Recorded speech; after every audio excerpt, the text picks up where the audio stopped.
السلام علیکم دوستوں، میں حاضر ہوں ماسٹر مائنڈ اسٹوڈیو کے ایک اور خوبصورت پروگرام سے جس کا نام ہے میرے ہم سفر سر راہ گزر.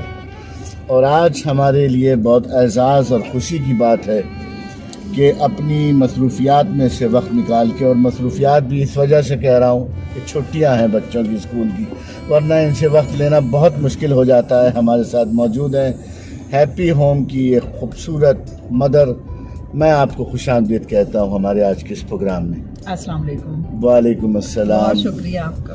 تو سب سے پہلے بتائیں کہ آپ کے کس ایج گروپ کے بچے جو ہیں وہ تعلیم حاصل کر رہے ہیں ہیپی ہوم میں؟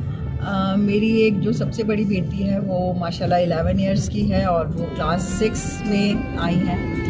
سیکنڈ بیٹی ماشاءاللہ 9 ایئرس کی ہوئی ہیں اور وہ کلاس 4 میں آئی ہیں. اور تھرڈ ون جو ہے وہ 1 میں ہی آئی ہیں اور 6 ایئر کی. ماشاءاللہ. تو آپ سب سے پہلے بتائیں کہ آپ نے کیا وجہ محسوس کی کہ ویسے تو اتنے اسکول ہیں جی اور مختلف گروپس میں بھی آپ کو دیکھتا رہتا ہوں میں، تو آپ نے کیا یہ محسوس کیا کہ ہیپی ہوم کو ہی آپ نے کیوں چوز کیا؟ ایسی کیا آپ نے خاص بات دیکھی ہیپی ہوم کے اندر؟ جب میری بڑی بیٹی کا ایڈمیشن ہو رہا تھا تو اس وقت ہم نے کافی اسکول کی ریسرچ کی اور اس کے بعد جو ہے ہم نے ایڈمیشن کرایا اس کو ایک اسکول میں. جی. اس کے بعد جو ہے مجھے وہاں کا پتہ چلا کہ پرائمری اور سیکنڈری سیکشن بہت اچھے نہیں ہیں، تو ظاہر ہے ہمیں پھر یہاں سے اس کو نکالنا تھا. ٹھیک ہے. تو کافی ریسرچ کرنے کے بعد مجھے جو ہے ایک اسکول سمجھ آیا ہیپی ہوم ہائی اسکول. ٹھیک ہے. تو میں نے اپنی بڑی بیٹی کا وہاں ایڈمیشن کرا دیا، یہ ریزن تھا. اور اس کے بعد میں اتنی سیٹسفائی ہوئی کہ ایک کے بعد ایک کے تینوں. مطلب آپ نے کسی بیچ میں اس دوران کسی اور اسکول کا ایکسپیرینس نہیں کیا، ڈائریکٹ آپ کے بچے جو ہیں وہ ہیپی ہوم میں ہی تعلیم حاصل کر رہے ہیں؟ ایک بیٹی جو میری سیکنڈ والی ہے اس کو ہم نے ایک اسکول میں ایڈمیشن کرایا تھا. جی. تو اس وقت ہم نے یہی سوچ کے کرایا تھا کہ دونوں کو اس طرح سے کرا دیتے ہیں جہاں سے سیٹسفائی ہوں گے وہاں پہ دوسری کو لے آئیں گے. لیکن بہت زیادہ 100% سیٹسفائی میں ہیپی ہوم سے ہوئی تھی. ٹھیک ہے. تو وہ تو بہت ہی مطلب دوسرا جو اسکول ہے نام نہیں لوں گی، وہ جو ہے کافی پیچھے تھا ہر لحاظ سے، صرف اکیڈمکلی ہر لحاظ سے. تو پھر میں سیکنڈ والی بیٹی کو یہاں لے آئی اور تھرڈ پہ تو پھر کوئی تجربہ ہی نہیں کیا، وہ پری نرسری سے یہاں اور اب ماشاءاللہ 1 میں آ گئے. تو چلیں یہ بات ہم اپنے دیکھنے والوں کو بتا سکتے ہیں کہ اگر آپ اس شہر میں کسی اچھے اسکول سے، اور میں سمجھتا ہوں کہ فیس جو دوسرے اسکولوں کے مقابلے میں ان کی بہتر ہے، اس پر بھی ہم ابھی بات کریں گے فیس کے حوالے سے بھی. تو میں اتنا تو تعلیمی ایکٹیویٹیز جو ہیں اس کے حوالے سے آپ مطمئن ہیں؟ بالکل. بہت اچھا. میں نے ایک بات اور دیکھی، کیونکہ میں مختلف مدرس سے بھی ٹچ میں رہتا ہوں، تو ایک بات یہ بھی سمجھ میں آ رہی تھی، اکثر شکایتیں جو ہیں وہ خواتین کرتی ہوئی نظر آتی ہیں کہ برڈن بہت بچے کے وہ برڈنائز ہو جاتا ہے بچہ تعلیم کے معاملے میں. اور اسپیشلی جب میرے اپنے گھر میں دفعہ 144 لگ جاتی ہے خواتین حضرات، جب بچوں کے پیپر ہو رہے ہوتے ہیں، شاید ایک دن میں 2 پیپر بھی لیے جا رہے ہوتے ہیں. جبکہ میں یہ سمجھتا ہوں کہ پیپر لینے کا مقصد یہ ہوتا ہے کہ آپ بچے کی نالج کو آبزرو کر رہے ہوتے ہیں بنسبت اس کے کہ آپ کسی کوئی ریس کا حصہ لے رہے ہوتے ہیں. اس حوالے سے آپ کیا کہیں گے؟ جب اسٹارٹ میں میری بیٹی کے ایک دن میں 2 پیپر ہوتے تھے تو میں بھی بہت برڈنائز خود بھی ہو جاتی تھی اور بچے تو ہوتے ہی تھے. ٹھیک ہے. دوسرا یہ کہ اور حوالے سے بھی برڈنائز کی بات اگر آپ کر رہے ہیں تو وہ ان کا سلیبس زیادہ ہوتا ہے، نالج بچوں کو زیادہ ملتی ہے، ایکسٹرا سبجیکٹ بھی یہ پڑھا رہے ہیں جو اور اسکولس نہیں پڑھاتے. تو میں سمجھتی ہوں کہ آگے کے لیے ہمارے بچوں کی اچھی پریپریشن ہو رہی ہے.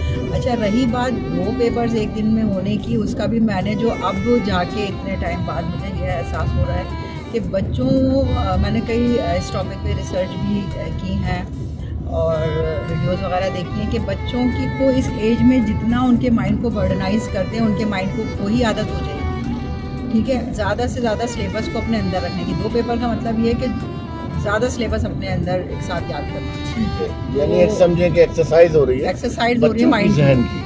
کیونکہ ابھی ایک بچوں کا ذہن جو ہے جیسے کہ ہم سنتے آئے کہ کوڑا کاغذ ہے. بالکل. یا ابھی نئی ہارڈ ڈسک ہے، اس کے اندر جتنا ڈیٹا ہم اس وقت ہم اتار سکتے ہیں، سیو کر سکتے ہیں. تو اس تھیوری کے اوپر کام کر رہا ہے ہیپی ہوم بھی. تو ان کو 9th اور میٹرک میں بچوں کو آسانی ہو جاتی ہوگی ایز کمپیئر ان بچوں کے اسکولوں کے جن کو پہلے سے ہی ساری چیزیں بتا دی جاتی ہیں. جی بہت سے اسکول ہیں, ہم اور آپ سبھی جانتے ہیں اس سے واقف. ایکسٹرا کیریکولر ایکٹیویٹیز میں آپ کیا کردار دیکھتی ہیں کہ ہیپی ہوم کا کیا رہا ہے اور آپ اس سے مطمئن ہیں کہ نہیں کیا ہے؟ ایکسٹرا ایکٹیویٹیز تو بہت ہر فیلڈ میں ہے. ٹھیک ہے. مطلب یہ جو ہے اگر کسی بچے کی کرت اچھی ہے تو اس میں اس بچے کو یہ کرت میں آگے لے کے جاتے ہیں. یعنی ٹیچرز پہلے سے کلاس میں آبزرو کر رہی ہوتی ہیں, پرائمری سیکشن میں یہ اچھی طرح آبزرو کر لیتے ہیں, اس کے بعد یہ پھر اس بچے کو اس پہ لے کے چلتے ہیں. ٹھیک ہے. پرائمری سے پھر سیکنڈری میں, اور جو بچے اسکربل میں اچھے ہیں ان کو اسکربل میں لے جاتے ہیں. جو بچے کوکنگ میں اچھے ہیں, سنگنگ میں اچھے ہیں, جناب آرٹ میں اچھے ہیں, تو ہیلدی ایکٹیویٹیز بھی ہوتی ہیں اسکول لیول میں بھی, یعنی کیمپس میں آپس میں, اور انٹر کیمپس, انٹر اسکول, ان میں بھی کمپٹیشن ہیلدی ہوتے ہیں, جس کی وجہ سے بچوں میں اور انٹرسٹ پیدا ہوتا ہے ون کرنے کا اور آگے بڑھنے کا. ٹھیک ہے. اچھا, ایک شکایت عموماً خواتین کی جانب سے میں سنتا رہتا ہوں کہ بھائی ہمارے بچے کو نہیں لیا, ہمارا بچہ رہ گیا, ہمارے بچے کو نہیں لیا. تو اس پرابلم کو, اس شکایت کو آپ کیسے آبزرو کر رہی ہوتی ہیں؟ کیونکہ جیسا ابھی آپ نے بتایا کہ ٹیچرس آلریڈی آبزرو کر رہے ہوتے ہیں کلاس میں, تو کیا بچے کے اندر کوئی کمی ہوتی ہے, کیا ہوتا ہے, ایسا کیا وجہ ہے کہ مدرس یہ شکایت بھی کر رہی ہوتی ہیں کہ ہر سال ایک ہی کو لے رہے ہیں, ہمارے بچے کو نہیں لے رہے ہیں؟ تو میں ایسا سمجھتا ہوں, باقی آپ اس پر, کیونکہ آپ ایک مدر ہیں اور آپ اس چیز کو بہتر سمجھتی ہیں, مجھے ایسا لگتا ہے کہ ظاہر ہے انہی بچوں کو لیا جائے گا ہر کلاس میں.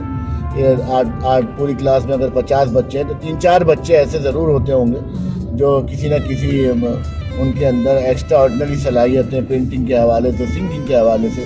تو ظاہر ہے ہر دفعہ جب بھی سلیکشن کے معاملات ہوں گے, یا تو کوئی نیا ایڈمیشن ہو تو ان میں سے کوئی بچہ آ سکتا ہے, ادروائز تو وہی بچہ. جی جی, نیا بچہ اگر ان کو نظر آ رہا ہے کہ یہ نیو ایڈمیشن بچہ اس کے اندر یہ ٹیلنٹ ہے کسی بھی فیلڈ میں, تو اس کو بھی آگے لے کے جائیں گے. بہت شکریہ, بہت شکریہ. ایک دفعہ پھر ہم آپ کو تہہ دل سے شکر گزار ہیں. ان چھٹیوں کی وجہ سے آپ ہمیں وقت دے پائیں.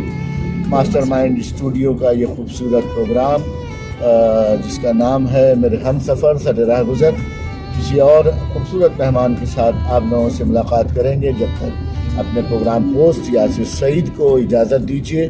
اللہ حافظ. اللہ